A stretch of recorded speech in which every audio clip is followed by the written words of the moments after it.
world around us is changing. Our young people face competition for jobs in the future like we have never faced in my generation. 10 is a kind of watershed. Pre-10, the majority of children buy into education. They're very engageable. Post-10, something happens. We've travelled across the country to visit 5 areas where schools are working in innovative and interesting ways to raise attainment and are succeeding in bridging the gap.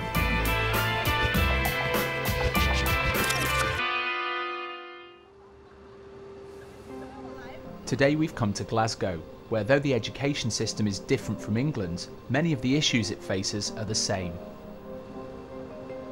Glasgow is currently home to a major redevelopment programme designed to reinvigorate a city which has suffered years of decline.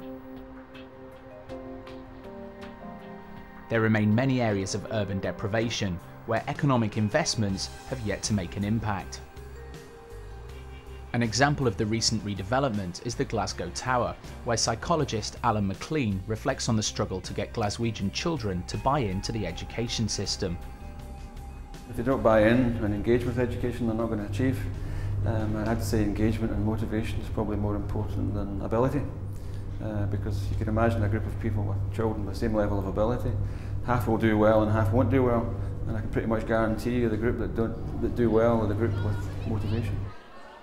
Glasgow over the last 40-50 years has seen a significant level of depopulation from the area, and population is now about 600,000 where it was 1 million in the 1950s.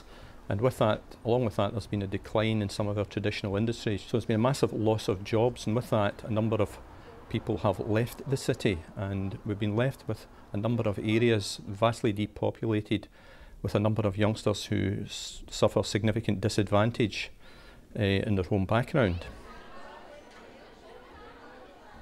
The attainment levels in Glasgow schools have been disappointing, and a number of our schools, all our schools, have been working very, very hard to try to improve this.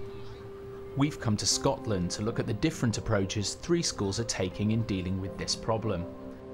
Smithycroft Secondary School is in the poorest area of Glasgow. Barhead High School and St Ninian's High School are in the better off suburbs and have both been awarded extra funding as part of their Schools of Ambition status. This is similar in some ways to specialist school status and delivers at least £300,000 over 3 years in extra funding. The scheme was introduced in 2005 by the then Scottish Minister for Education, Peter Peacock. Well, the world around us is changing. Our young people face competition for jobs in the future like we have never faced in my generation. We've got an absolute obligation to help them meet those challenges. The school system does that. It's got to shape up to the future and adapt and change. And Schools of Ambition is one of the ways in which we learn about the change process.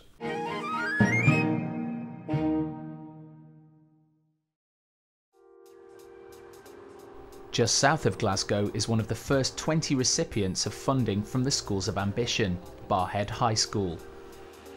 We're always trying to close the gap, and the gap of opportunity, the gap of actual attainment in our schools. And yes, Schools of Ambition can contribute to that, because one of the features of those schools, those communities where there's lower attainment, is a poverty of aspiration. School of Ambition helps us with that huge middle group who never ruffle the surface, but who need our support and need self-esteem in order to succeed to their maximum potential. Okay, so today's revision then is going to be on multiplying and dividing by 10. Schools of Ambition funding has been spent on 2 key areas, drama and maths. Maths teacher Gary Maguire uses the funds to offer extra lessons for pupils at risk of falling behind. What it allowed us to do was to enable some second and first year classes to become involved in supported study. It was good for their confidence, because the more that they know before they go into the 3rd and 4th year classes, the more confident they're going to be, so therefore a bit more successful. And a new drama teacher and drama studio have also been funded with the extra cash. Is it on yet? Yes. Okay, I'm Stephen Dixon, here with Andrew Wilson, captain of the SWAT team. Just behind me there's been a huge bank robbery. So Andrew, what happened? Well, the robbers changed from their banks. The extra funding, but much more than the extra funding, the mindset, the way of thinking, the approach, the confidence that it's given. That's what's made this enormous difference. It is the most exciting experience to be part of. Barhead is working to raise the confidence of their students in all sorts of ways, such as this class on survival cooking.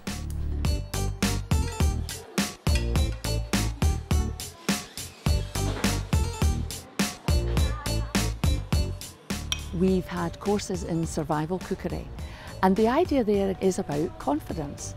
Young people ready to leave home, ready whether it's because they're going to university or because they're moving out into a tenancy of their own, need to have the confidence to be able to fend for themselves, and one of the ways they do that is in cooking.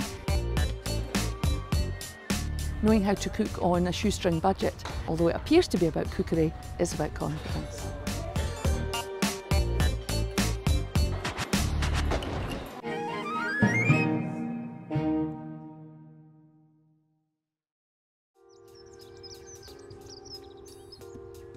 We draw youngsters from almost every housing scheme in the northeast of Glasgow.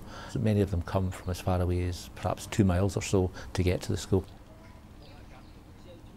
It's in an area of some fairly severe socioeconomic deprivation. 3 years ago we identified, as did schools across the city of Glasgow, we did have a major issue in a number of youngsters who were not going into employment, continue with education or going into training. We identify this group of youngsters, and really there's no rocket science involved here. What we do is we work with the young people on an individual basis. We've been very successful in addressing the number of our young people who are classified as NEET. In other words, that means not in education, employment or training. About 4 years ago the figure was roughly around about 30% of our leavers were not going to what you might regard as a worthwhile destination.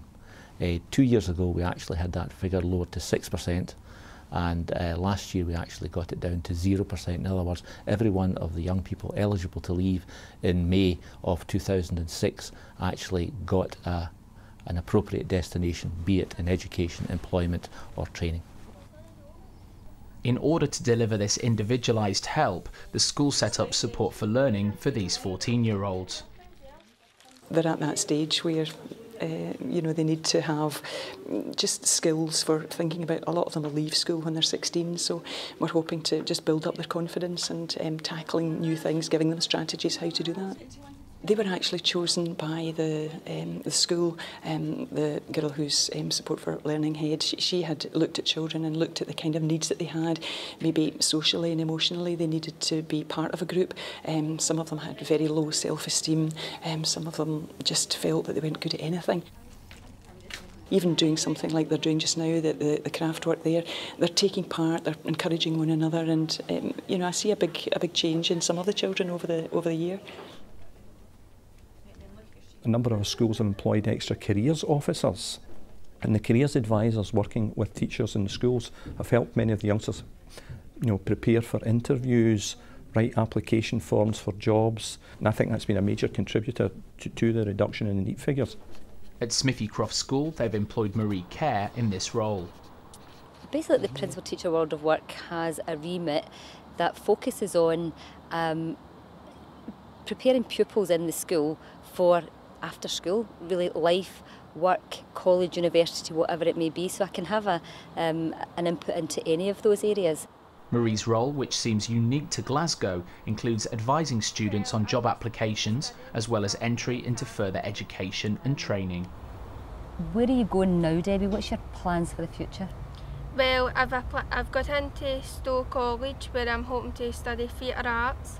Okay. I'll do that at NQ level, and then people from business who are saying, pupils are coming out of school not prepared for the world of work. And when we say not prepared, we don't mean they don't have the subject knowledge that they learn in school, but they don't have the skills and the qualities that are necessary for the world of work that exists in this end, the west of Scotland, and particularly in Glasgow.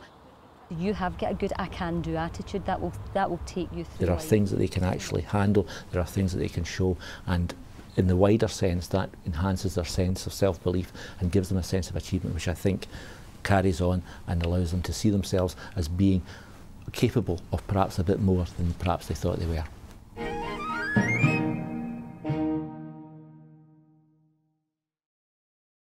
'10 is a kind of watershed. Pre-10, the majority of children buy into education. They're very engageable. Post-10, something happens. And it's the social, cultural, peer group, hormonal, all these combinations come together. Just north of Glasgow, our final school, St Ninians High School, is seeing the benefits of working to improve the level of students' engagement with education. Because of what we're doing in terms of better engaging the pupils, discipline has improved, low level and discipline has improved, with statistics to back that up. Our attendance has improved. We've improved our attendance figures by something like 4% in the last 2 years. And that may be a lot of factors, but one of the key factors I think is that children like coming here more because of what's happening in their classes on a day-to-day basis. What feature allows you to move the view of your document from left to right? Once again, Schools of Ambition funding seems to be helping. Here in the ICT classroom, it's funding attractive new kit, like these remote control voting devices. And I'll find out who exactly is getting what question wrong, so we can really tailor that learning to you. Through the ICT department have made astonishing improvements over the last 2 years in terms of the technology that they now have access to. You just go onto the computer and work through your word processing, okay? We're quite confident because we have invested in hardware and in the staff development, and we've invested in attitudes, that those attitudes can continue beyond the life of the funding for the programme. One scheme they intend to continue once the funding runs out is their Reach for the Stars assembly. Is everybody happy? We feel you've got to believe to achieve. Believe will help you to achieve. Believe in your own self. Believe in your own abilities. The Reach for the Stars ceremony, which rewards good behaviour, was in place before the extra cash was given. But Schools of Ambition funding has allowed them to expand the scheme and to teach other schools about it. And then I'm going to ask you to raise your hands and tell me what it means to be caring, what it means to be prepared. Wear your school uniform smart. Wear your school uniform smartly.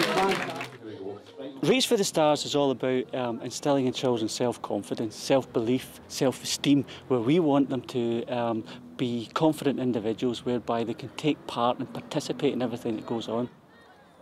We have no lack of faith. We believe. We will achieve. The examples we've seen of how the Scottish education system is working to bridge the attainment gap featured Barhead High, where they're tailoring the curriculum to their young people's needs.